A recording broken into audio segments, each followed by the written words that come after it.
What do we do every day of the week in Dublin? They also do every day of the week in the base of English. Only one thing left. Birkas Kohanim. What's the difference between Birkas Kohanim that was in the base of English and Birkas Kohanim that we do now? I used to say Hashem's name. No. It's Likkutei, and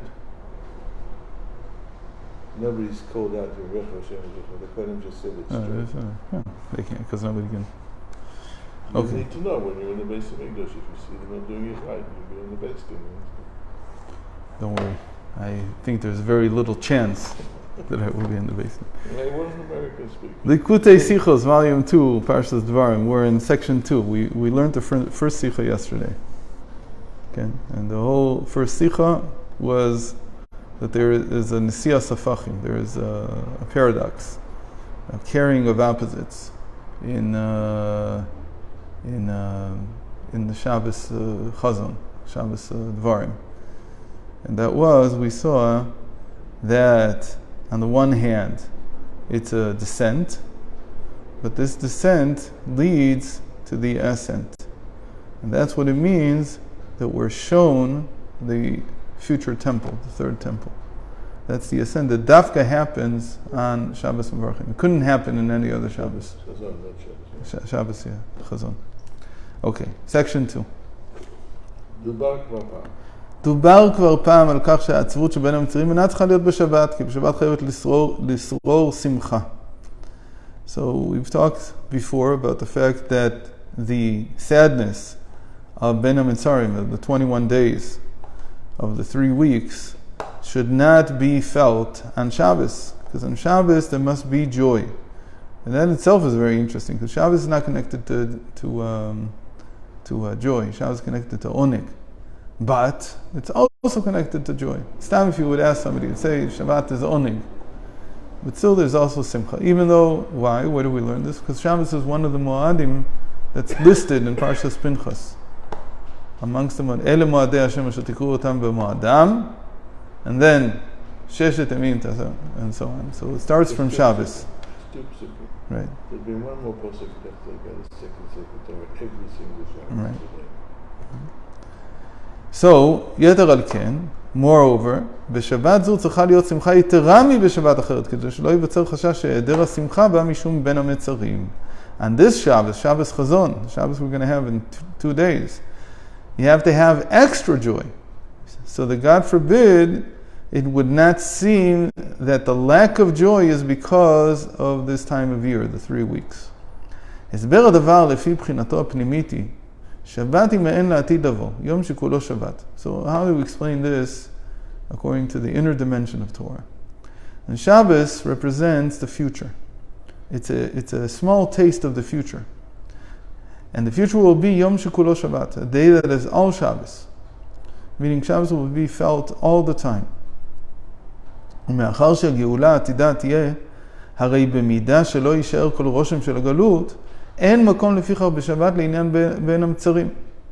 So because the future redemption, that's what we call Shabbos is a taste of the future. In the future redemption, there will be no taste anymore.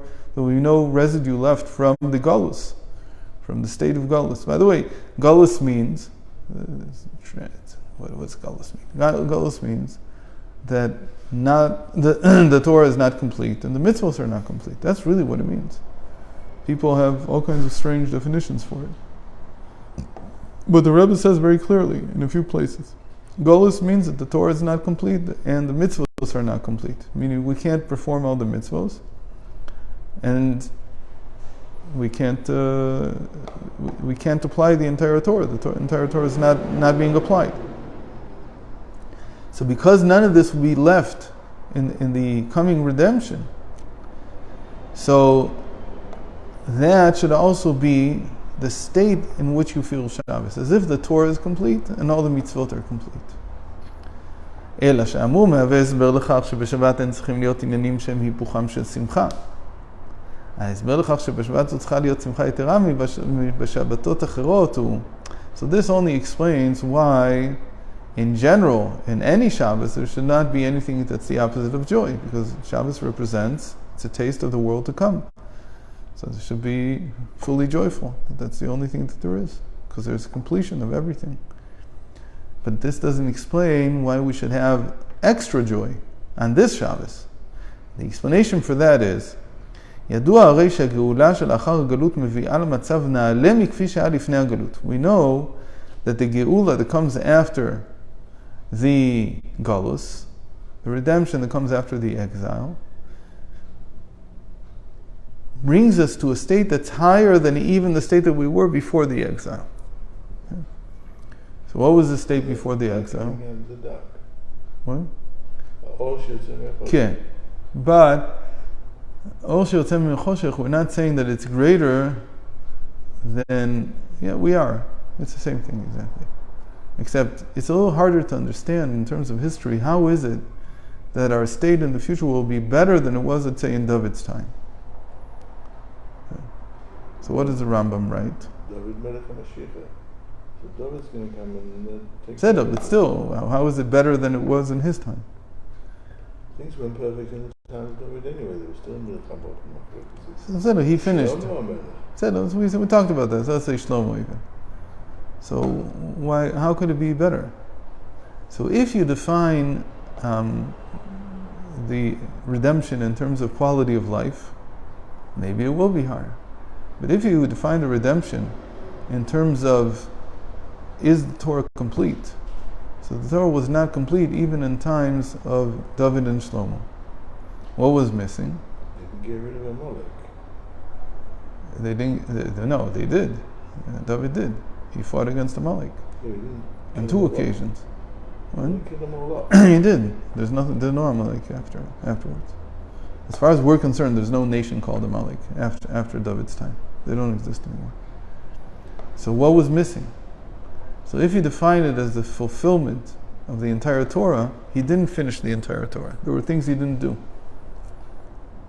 The main thing that the Rambam notes, and from this he learns that there has to be a Mashiach, meaning that there has to be a continuation that finishes and brings us to a higher state than even in David's time, is that even though they had conquered the 3 lands of the Keni, Knizi, Kadmoni, or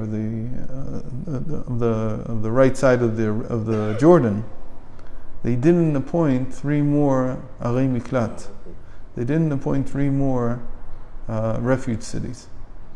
So the other 3 refuge cities also weren't working. Why not? So No, they were. 3 only worked if the second 3 had been appointed. They were. There were 3 already that Moshe had done. Moshe Rabbeinu. There were 3 in the land of Israel, inside the Jordan. And theoretically, what it was saying is that that he'll expand your borders even more. But David did expand the borders even more. Yet he didn't appoint them. So what's going on? Why is this such a big deal? Yeah, that becomes a question. Like, this is the last thing that needs to happen. You're saying that the great chap of the coming of Mashiach is that we'll add 3 more cities of refuge. That's the big deal. So this needs to be discussed. Well, why is this the last thing that was missing? It doesn't sound very good, because the city of refuge is for a person who kills, right, and by mistake. Right. In any case, it's strange that when Mashiach comes and Eretz is going to make bigger and suddenly there will be more people being murdered. Right. It's a contradiction in itself. Right. In any case, so it has to be a higher state even. Because if the only purpose, and this even makes the question stronger, if the only purpose of the exile was to come back to where you started from, what was the point of the whole exercise? And as we know from the Malacha called that he's taking apart in order to rebuild. And that's Asr on Shabbos. The type of soter that's forbidden on Shabbos is soter al manat livnot. הבניין שלאחר הסתירה גדול מכפי שהיה לפני הסתירה. Because why does a person take something apart? He takes his stones apart from a wall because he wants to build a better wall, a bigger wall, whatever it is. So he takes apart in order to build something bigger. הדברים אמורים באופן כללי ביחס לכל גאולה מגלות. This is in general true of every redemption from an exile. המצב לאחר גאולה נעלה מכפי שהיה לפני הגלות. The state after the exile should be higher than it was before the exile started. כלומר, אפילו גאולה שיש אחרי הגלות, כי גאולת מצרים, גם היא נעלית מכפי שהיה לפני הגלות, משום ברור הניצוצות שבגלות, דבר המהווה את מטרת הגלות. So even the type of redemption, the Geula, like the Geula from Egypt, which did have another exile afterwards, meaning we didn't come to the full, complete state, still it was in a better state than it was before they went down to Egypt. Why was it in a better state? Even just when they came out, before they even came into the land of Israel. Because they had brought out all the sparks of holiness from Egypt. They had gained something from the exile. That's a completely different direction. Here he's not talking about the fulfillment of Torah and mitzvahs. Here he's talking about the rectification of the world. So he's saying that the rectification of the world, if I look at exile as a state of sparks being held captive within the klipa, within the impurity of the world. So the fact that there was redemption means that the sparks were redeemed. So that itself is already an ascent above the state that was before they went down into exile. All the more so the future redemption, which will not have any exile after it. There won't be any exile after that. It will be the last time. So certainly this type of redemption, which is the final redemption, there's no Goalless after that, there's no exile after it, creates a new light altogether. Mahut chadasha, a new essence. Sheba en kol makom legalut, a state in which there is no more room for redemption, for exile at all. שהרי רואים אנו שלאחר מכן באה הגלות, ואילו בגאולה עתידה יומשך עניין עילאי בהחלט עד שלא יהיה אחריו מקום לגלות. So we see that all the other redemptions that we've had, there was always an exile after that. So they weren't complete in that sense. But this one will be complete, meaning that all the sparks will be redeemed, and also there will be no more room for exile. That's the whole point of this coming redemption. משום כך, בשבת שמעין לעתיד לבוא יום שכולו שבת, החלה בין המצרים צריכה להיות שמחה יתרה. This is the reason why there is extra joy on this Shabbos. כי עניינה של שבת זו הוא נתינת כוח להפוך את בין המצרים לששון ושמחה. Because the whole purpose of this Shabbos is the Shabbos within the 3 weeks, is to transform the 3 weeks into days of joy, days of sason and simcha, to turn them into Yom Tov. Where does that come from? And that comes from the Shabbos. כי בכוחו של גילוי האור של העתיד הנעלה לגמרי מכל עניין הגלות והגאולה להפוך את בין המצרים עצמם לששון ושמחה. So that's what we're celebrating on this Shabbos. We're getting the strength from the future to transform these 3 weeks into days of joy and celebration. So that's why this Shabbos has an added element of joy. He said before, it's in order to, so that you don't think that, God forbid, there's any reason for the opposite of joy, for sadness. But he's saying here it's much more than that, because what we are experiencing on this Shabbos is that power in the future that will transform the reality of the 3 weeks into days of joy and celebration. What does this mean? It means that on this Shabbos you're getting strength from the future to affect the present. That's what it's doing. This is the essence of what we haven't done submission, separation, sweetening in a long time. But this is the essence of what separation is. Separation, according to the Baal Shem Tov, is it's almost like borrowing from the future to rectify the present. That's the essence of bitachon in Hashem. What does bitachon in Hashem mean? What does it mean to have trust in Hashem? In God we trust. It's exactly what, by the way, the way that the dollar works is very interesting. It says there, in God we trust to do what? What do you trust? Why is it on your money? Because you trust in God to borrow from the future to pay for the present, to transform the present. It's an incredible idea. You're borrowing from the future. What's in the future? Oh, in the future there's infinite goodness.